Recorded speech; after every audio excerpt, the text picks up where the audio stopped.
going to drive past. Today we have the Nissan GT-R 2010 model with different kind of modification. So let's look under its hood.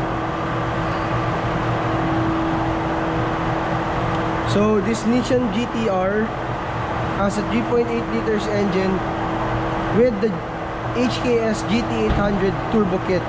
So it's paired with the Varis full carbon kit for the whole body. So let's look around.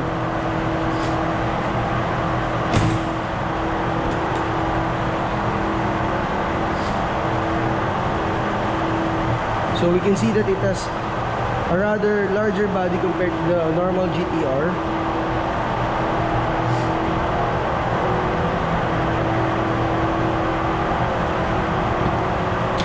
Let's look inside. Let's test drive this Godzilla.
So that's the Nissan GT-R R35 guys, and watch out for our next videos, and sa susunod baka itong motor naman ang vlog natin. That's all guys, thank you.